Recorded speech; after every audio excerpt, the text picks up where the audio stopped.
2장에 들어왔습니다. 2장 오늘 1절부터 7절까지는 보아스를 룻이 드디어 만나게 됩니다.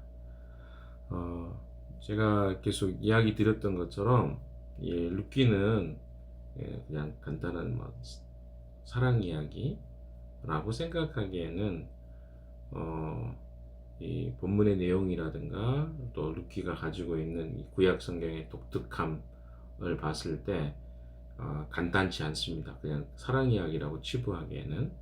그래서 오늘 어떻게 룻이 보아스를 만나게 되고 또 보아스와의 만남을 통해서 이 성경이 오늘 우리에게 이야기해 주고 싶어 하는 내용이 무엇인지를 좀 살펴보도록 하겠습니다. 1절 같이 한번 읽어 보겠습니다. 나오미에게는 남편 쪽으로 친족이 한 사람이 있었다. 그는 엘리멜렉과 집안간으로서 재력이 있는 사람이었다. 그의 이름은 보아스이다. 자, 1절에 보시면 나오미에게는 남편 쪽으로 친족이 한 사람이 있었다. 친족이라는 말이 굉장히 이제 중요한 단어입니다. 친족이란 말을 좀 잘 살펴볼 필요가 있습니다. 일단 좀 더 살펴보기로 하고요.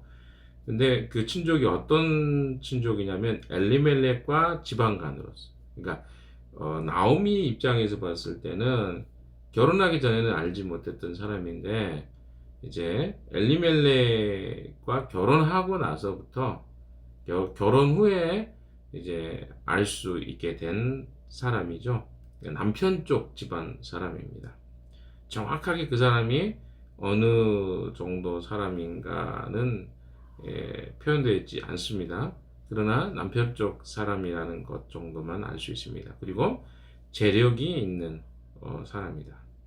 그의 이름은 보아스이다. 이렇게 표현되는데 여기에는 이제 재력이 있는 사람이라고만 세 번역에는 번역이 됐지만 다른 쪽에서는 유력자라고 표현되어 있습니다. 유력자라는 이 단어는 단순히 재력만 있는 게 아니고 재력도 있고 힘도 있고 능력도 있는 이 세 가지를 다 겸비한 거예요. 그러니까 쉽게 이야기하면 돈도 많고 또 능력도 있고 또 권력도 가지고 있는 굉장히 돈, 힘, 권력 그리고 그렇지 않고도 아무튼 가지고 있는 거 다 가지고 있는 남들이 부러워할 만한 것을 다 가지고 있는 사람을 이제 유력자라고 하거든요. 여기는 재력으로만 표현되는데 유력자라는 표현이 그런 것입니다. 굉장히 능력자인 것이죠. 그 보아스가 등장합니다. 그래서 사실 나중에 이제 보아스와 룻이 결혼을 합니다. 그래서 우리가 조금 볼 때 사랑 이야기처럼 보일 수 있는데 자 이런 사람이 등장하죠. 여기서 우리가 좀 보셔야 될 그 성경은 이미 어떤 우리에게 이 이야기 스토리를 전개해 갈 때 뭔가 이야기해 주고 싶은 내용이 있는 것이죠. 보아스가 그냥 등장하는 게 아니고 보아스와 룻이 어떤 연관성이 있기 때문에 여기에 등장시키는 것이고요.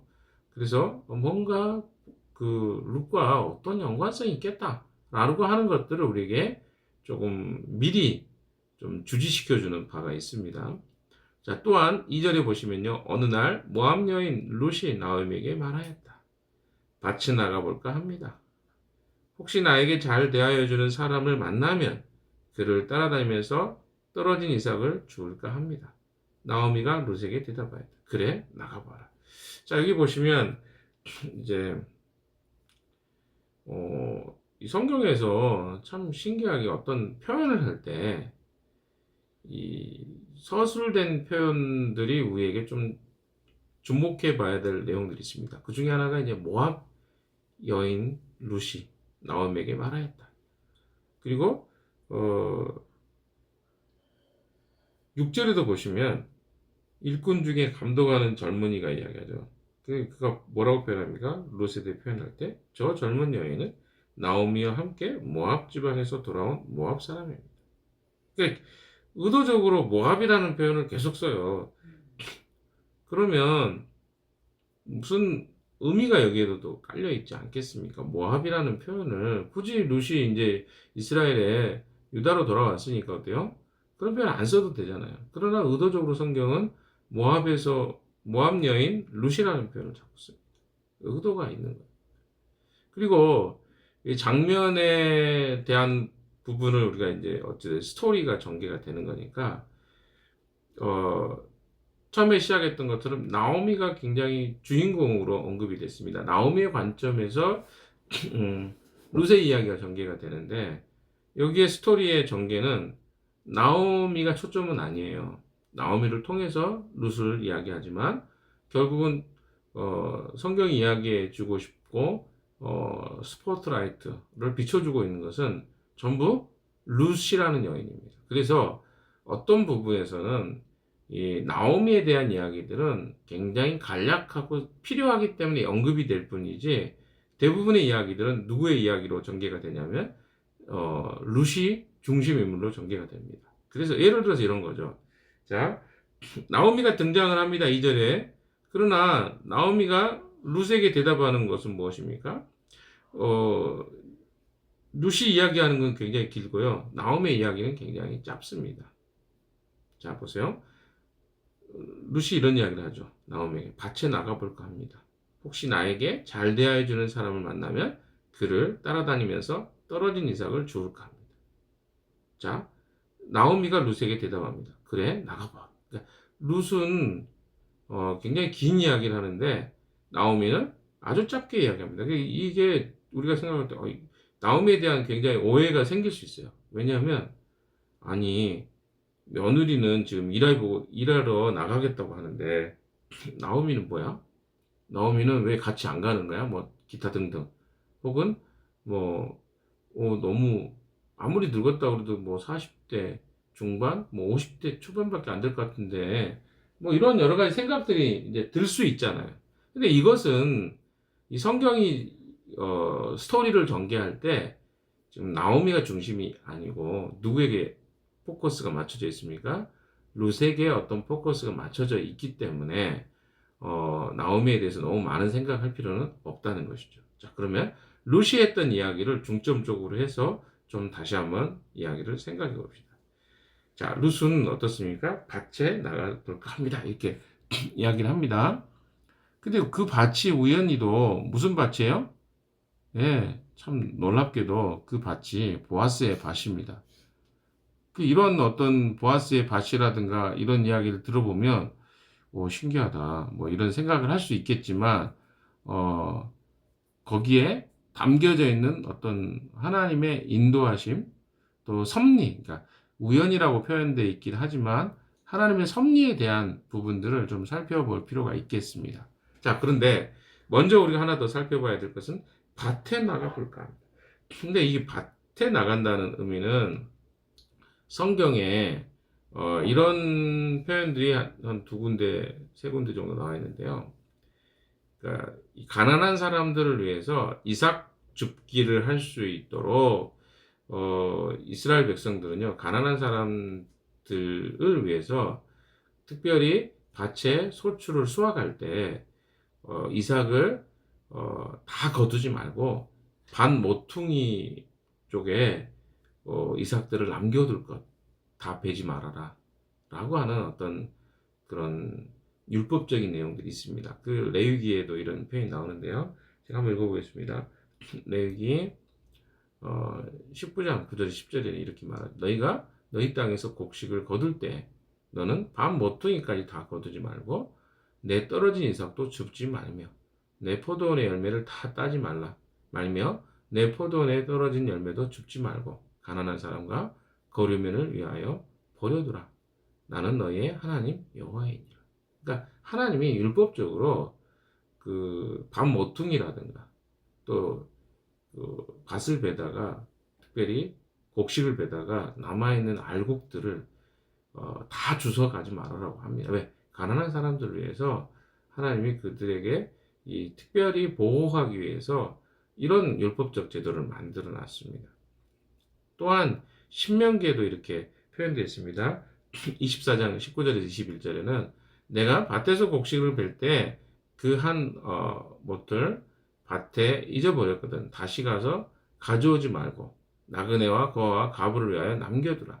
그리하면 내 하나님 여호와께서 내 손으로 하는 모든 일에 복을 내리시리라. 내가 내 감람나무를 딴 후에 그 가지를 다시 살피지 말고 그 남은 것은 객과 고와 가부를 위하여 버려두며 내가 내 포도원에 포도를 딴 후에 그 남은 것을 다시 따지 말고 객과 고아와 가부를 위하여 남겨두라. 이것이 율법이에요.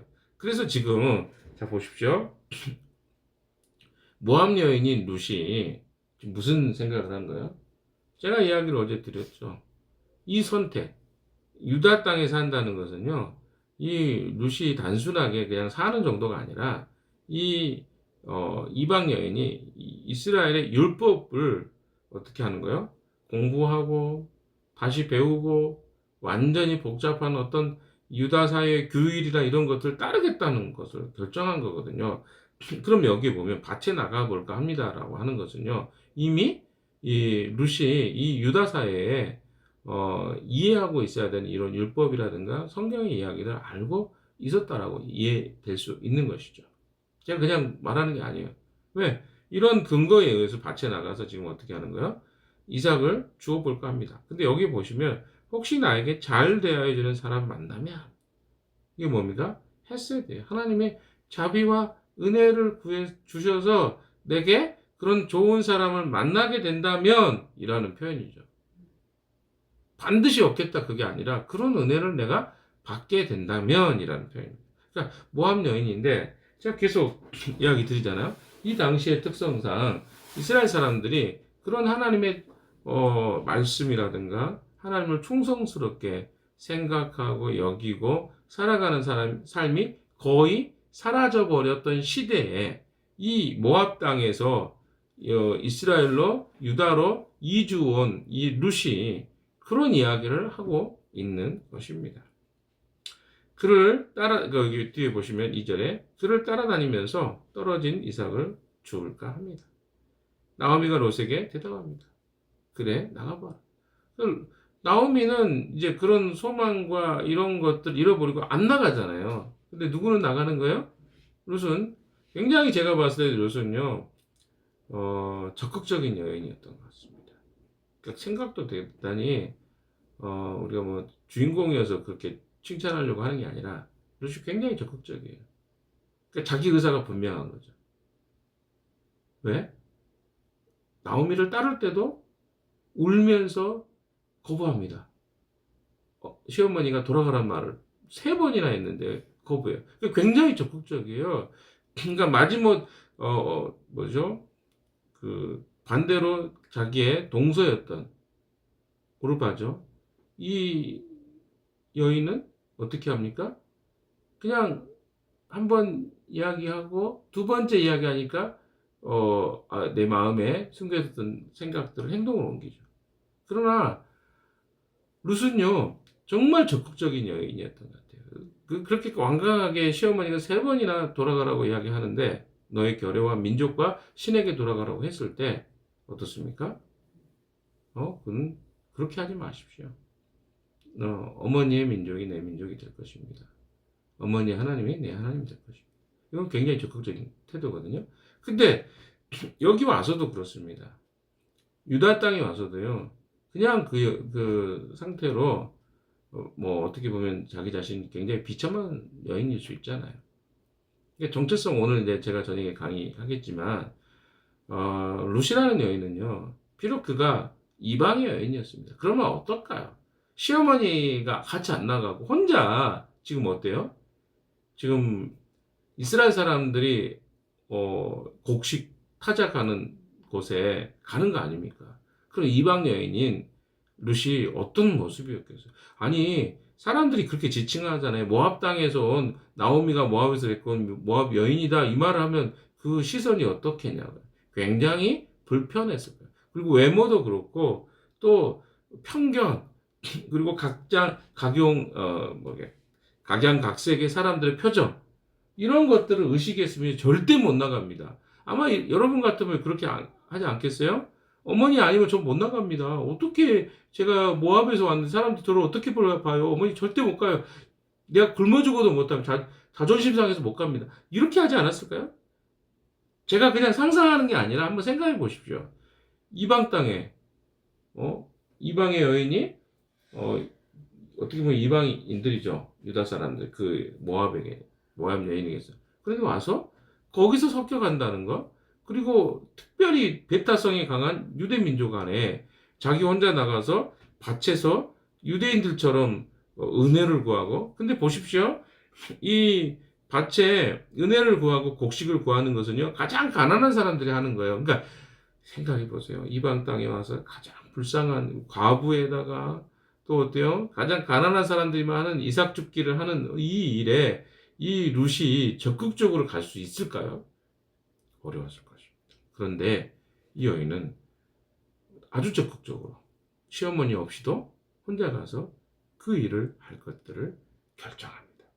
이게 놀라운 일이라는 것이죠. 제가 자꾸 포장해 주려고 하는 게 아니라 성경이 이런 부분들을 자꾸 추적하고 있는 것이에요.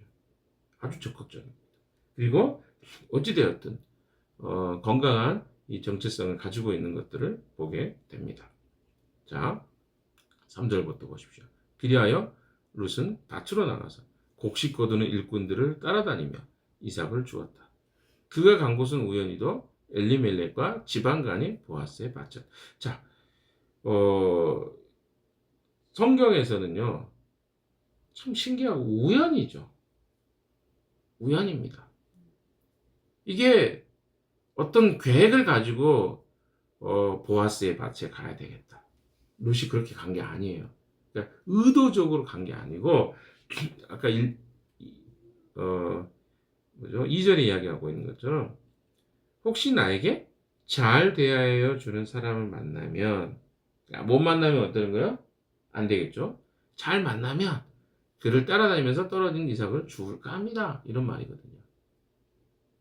굉장히 의도성이 없는 걸 보게 됩니다. 누구를 만나든인 것이에요.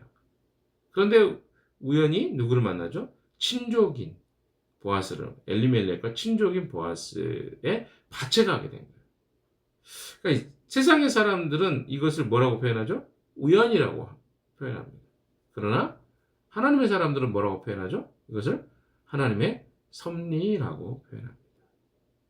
우리는요, 어떤 부분에 굉장히 우연을 많이 경험합니다. 근데 그것을 어떻게 생각해야 돼요? 하나님의 섭리, 하나님이 우리를 인도해 주셨다라고 우리는 이야기하죠. 아니, 여러분의 가정에 태어나고 싶어서 태어났습니까? 그렇게 태어난 사람 거의 없을 거예요. 그리고 여러분이 교회 공동체도 마찬가지 아닙니까? 교회 공동체도 우연히 왔죠. 우리 공동체에 오게 된 게 하나님 섭리예요. 아니, 우리가 이렇게 구성하기도 힘들잖아요. 이렇게 해가지고, 우리 교회는 이런 구성원으로 하면 나는 거기에 가겠습니다. 이렇게 해갖고 왔나요? 아니에요. 하나님이 이렇저차 해가지고 수많은 사연 속에 우리를 이렇게 엮어주신 거예요. 만나게 하신 거예요. 이게 하나님의 섭리가 아니면 뭐가 섭리겠습니까? 그러니까 이런 섭리가 우리에게 다 있어요.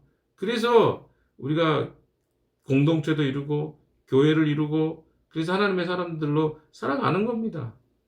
그렇지 않으면 우리는 절대로 하나님 앞에 설 수 없는 것이죠. 이 이방의 여인 룻이 친족인 엘리멜렉의 친족인 보아스의 집에 가서 이삭 죽게 할 거라고 누가 생각했겠어요? 그게 하나님의 섭리 가운데 이 여인을 하나님이 이렇게 불러가시는 것을 보게 됩니다.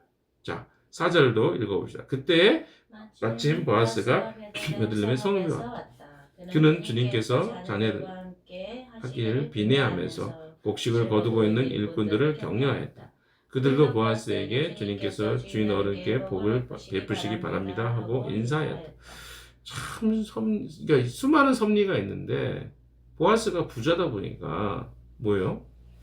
굳이 밭에 와서 일꾼들에게 인사할 그걸 밭이 거기밖에 없으면 왔겠죠. 그런데 어때요? 유력자라니까요. 제가 이야기해요. 돈도 많아요. 그리고 권력도 많아요. 그 능력도 많아요. 사람들 굉장히 다 우러러보고 있는 그런 사람이에요. 근데 그 사람이 뭣도 좋아요? 성품도 좋아요. 신앙도 좋은 거예요. 이렇게 가진 사람이 거의 없잖아요. 그게 대단한 건데 지금 그 사람이 왔어요. 그 찰나에 누가 거기 나타난 거죠? 룻이 나타난 거예요. 아니, 이거 너무 성경이 이거 짠 거 아니야? 이렇게 생각할 수 있겠지만 하나님의 섭리 가운데 지금 룻이 보아스를 만나게 되는 장면을 성경은 이렇게 스토리로 풀어내고 있는 것이죠. 근데 그가 어떻게 합니까? 주님께서 자네들과 함께 하시기를 비네 하면서 곡식을 거두고 있는 일꾼들에게 격려, 하나님의 관점으로 이 일꾼들을 격려한 거예요. 근데 일꾼들이 어떻게 해요? 주님께서 주인 어른께 복을 베푸시기 바랍니다. 서로 이렇게 하나님 안에서 격려하고 격려받는 그런 시간을 보냅니다. 근데 그때 5절 보세요. 보아스가 일꾼들을 감독하는 젊은이에게 들었다. 저 젊은 여인은 네 집 아나니. 뭐 이것을 어떤 사람들은 뭐 이성적으로 그 뭐죠? 보아스가 룻을 보았을 것이다 이렇게 생각하는 좀 사람도 있습니다. 그러나 그런 관점으로 보기보다는 룻이 굉장히 튀인 거예요. 왜 외모도 튈 거고 그렇지 않을까요? 이방에서 왔으니까 대체 저렇게 외모뿐만 아니라 행동도 되게 열심히 했던 것들을 보게 됩니다. 왜냐하면 제가 그냥 이야기하는 게 아니고 7절을 보세요. 6절과 7절을 보시면 저 젊은 여인은 나오미와 함께 모압 지방에서 돌아온 모압 사람입니다. 외모와 이거 틀리니까 이 젊은 사람도 아는 거예요. 젊은 사람이 어때요? 그 그룹에 아마 뭐 일꾼에 감독하는 사람이라고 표현하잖아요. 그러니까 이 사람은 거기에 온 사람이 누군지를 알고 있는 거예요. 특별히 이 모압 여인이 모압 지방에서 돌아온 모압 사람이다라고 이야기할 그 아주 지칭하는 거 보면 이 룻에 대해서 이제 이미 알고 있는 바가 있는 거죠. 거기다가 뒤에 보시면 7절에 보십시오. 일꾼들의 뒤를 따라다니면서 곡식단 사이에서 떨어진 이삭을 줍도록 허락해 달라고 하더니 아침부터 와서 지금까지 저렇게 서 있습니다. 이 표현이 좀 우리가 중요합니다.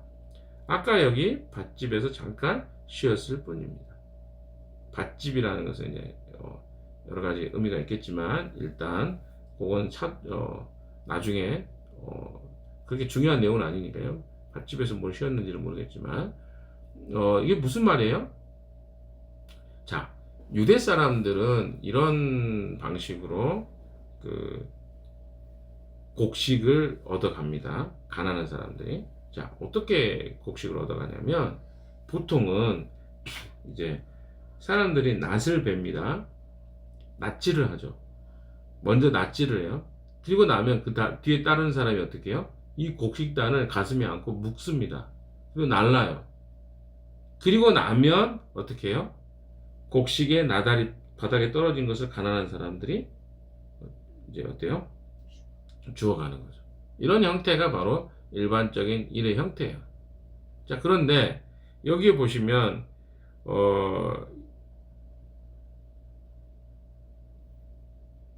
7절에 보십시오. 곡식단 사이에서 떨어진 이삭을 줍도록 허락해 달라고 하더니 아침부터 와서 지금까지 저렇게 서 있습니다. 이게 무슨 말이에요? 주인의 허락을 기다리고 있다는 말이에요. 곡식단에서 이삭을 줍도록 허락해 달라고 요청했다는 거죠. 누구에게? 감독관한 젊은이에게. 그리고 어떻게 한 거예요? 거기서 아침부터 저렇게 와서 아침 일찍 온 거죠. 그래서 어떻게 해요? 기다리고 있는 거예요. 허락 받으면 곡식을 줍겠다는 거죠. 그러니까 이거는 굉장히 적극적이면서도 어때요? 주인의 은혜를 구하는 거죠. 근데 거기에 조금만 하나만 더 봅시다. 이 사람이 요구하는 게 뭐예요? 곡식단 사이에서 떨어진 이삭을 줍도록 허락해 달라는 말입니다. 이건 우리가 이제 이 표현은 우리 한글로 봐서는 무슨 말인지 잘 이해가 안 돼요. 아까 제가 설명을 드렸죠. 곡식단을 어떻게 하는 거예요? 베는 거예요. 그 다음에 사람들 어때요? 그 다음에 묶습니다. 그리고 그게 다 하면 뭐 하는 거예요? 떨어진 이삭을 줘. 뭐 이게 이렇게 표현해야지. 만약에 그 일반적인 케이스로 했을 때는 어떻게 하는 거예요? 떨어진 이삭을 줍게 해주십시오 라고 요청을 해야 돼요. 그런데 어때요? 곡식단 사이에서 떨어진 이삭을 줍도록 허락해 달라고 요청. 그게 무슨 말이에요? 이게 그 낫을 가지고 벤 다음에 곡식단을 묶기 전에 떨어진 그곳에 있는 곡식을 줍게 굉장히 적극적인 의사 표현을 한 거죠. 자기가 그런 은혜를 주십시오라고 은혜에 대해서 굉장히 적극적으로 간 거예요. 그건 주인이 허락해주면 할 수 있는 거예요. 곡식을 납치하고 난 다음에 그거 하는 일반적인 형태는 아닌데 이 룻이라는 여인이 그것에 은혜를 구하고 지금 거기서 서 있다라는 서 있는 걸 보고 지금 누가 보아스가 물어본 거예요. 저 여인 왜 저기서 서 있어요? 이런 말이거든요. 자, 이게 무슨 의미할까요? 그러니까 이 우리가 이제 마지막 결론적으로 이야기 드리고 싶은 건 룻은요 이렇게 이렇게 보면 굉장히 적극적인 여인인 것을 알 수 있습니다. 일반적 여인이 아니에요. 일반적이 뭐예요? 그 곡식단 사이로 그 곡식을 줍는 것은 일반적으로 안 해요. 아까도 이야기했잖아요. 곡식단을 묶어가지고 다 갖다 놓고 남은 곡식을 줍는 게 일반적인 사람들이 하는 행동입니다. 근데 이 룻은 뭐예요? 그런 방식이 아니라 그냥 제게 더 은혜를 주세요. 그러니까 그 사람들은 그냥 그 주인이 허락해 주면 그때나 이렇게 곡식을 준 그거는 허락 안 해도 율법적으로 이거는 가능한 일입니다. 남겨져 있으면 사람들이 다 대기 타고 있다가 곡식을 거두어가는 방식은 일반적인 방식이에요. 근데 이 여인의 특징은 뭐냐면 은혜 아까 이제 헤세드 하나님의 은혜와 사랑과 자비를 어때요? 적극적으로 알고 구하는 애. 이 이스라엘 백성들은 그걸 이미 잃어버린 상태예요. 하나님의 은혜와 자비를 구하는 어떤 삶이 아니라 자기의 힘과 노력으로 자기가 왕이 돼서 살아가 버리는 그런 삶의 형태 속에서 이 이방 여인은 무엇입니까? 율법에 대해서 이제 알았지 않겠어요? 나오미에게 배워봤자 얼마나 많이 배웠겠어요. 그러니까 여전히 뭡니까? 응? 성경이 지칭하는 건 모압 여인, 룻이라고 표현합니다. 모압에서 나오미를 따라온 모압 여인이라고 해요. 그러니까 사람들의 눈과 시선 속에 이 룻은 여전히 모압의 여인이에요. 이방의 여인이에요. 그렇게 좋은 표현이 아닙니다. 그럼에도 불구하고 이 이방 여인이 율법에 대해서 이제 배운 지 얼마 되지도 않았고 하나님에 대해서 알지도 얼마 되지도 않은 이 여인이 어떤 게요? 하나님의 은혜와 자비를 구하고 있는 모습을 지금 성경에서 드러내 보여주고 있는 거죠.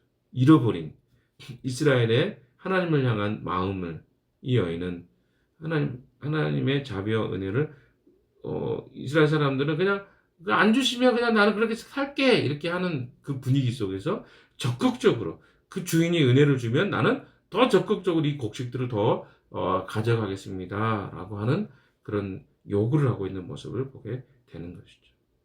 사랑하는 여러분, 이 이야기는요 우리에게 굉장히 많은 것을 시사해 줍니다. 비록 이방 여인이었지만 하나님에 대해서 비록 이제 좀 알아가지만 알면 알수록 이 여인은 너무나 적극적으로 하나님의 은혜와 자비를 구하면서 적극적으로 자기가 해야 될 행동과 태도가 무엇인가를 이해하고 있습니다. 그리고 정말 적극적으로 그 은혜 속에서 은혜를 누리고 있는 거죠. 아니 얼마나 알겠어요. 알았으면 율법을. 그런데 그 율법이 이런 거 있다는 걸 알면서 그럼 이거 주인에게 이렇게 요구했을 때 주인이 나에게 은혜를 주면 내가 할 수 있겠네? 라고 하는 마음으로 적극적으로 아침부터 일찍 와가지고 그냥 그렇게 서 있는 거예요. 은혜를 계속 구하고 있는 거예요. 그런데 보아스가 그걸 보고 어때요? 그 여인에게 곡식을 갖게 허락해 줍니다. 이게 바로 어때요? 하나님의 백성의 자세라는 거예요. 우리는 주시면 말고 안 주시면 어쩔 수 없지. 이런 게 아니에요. 하나님의 은혜는 정말 하나님의 은혜와 자비가 필요합니다. 그리고 주십시오. 이런 적극적인 태도와 자세를 갖는 자들에게 하나님은 어떠신 분이라는 거예요? 은혜를 베풀기를 기뻐하시는 분이라는 거예요. 근데 우리는 언제부턴가 어때요? 하나님의 은혜와 자비와 긍휼에 대해서 구하기보다 내 힘과 노력으로 예수가 그냥 내 생각에 이렇게 하면 돼. 저거 나중에 다 끝난 다음에 곡식 떨어진 거 그냥 가져가면 돼. 이런 자세. 그러니까 어때요? 적극적으로 하나님의 은혜를 구하는 자세가 상실해 버린 거죠. 이스라엘 땅에 그런 것들이 사라져 버렸는데 이 룻이라는 여인은 희한하게도 이방 땅에서 온 여인인데 이스라엘 사람들은 훨씬 더 하나님의 성품을 잘 이해하고 있는 것이죠. 이게 바로 룻기의 독특함입니다. 사랑하는 여러분은 어떻게 하나님을 믿고 찾고 있습니까? 우리의 정보와 지식이 부족해서 하나님 못 믿는 게 아니고 우리가 그 하나님을 신실하게 충성되게 믿지 않기 때문에 우리에게 하나님의 은혜와 자비가 임하지 않는다는 것을 말씀해 주고 있는 건 아닐까요? 오늘 하루 그 하나님께 자비와 은혜와 공유를 구하는 여러분 되시기를 주님의 이름으로 축원합니다. 기도합시다.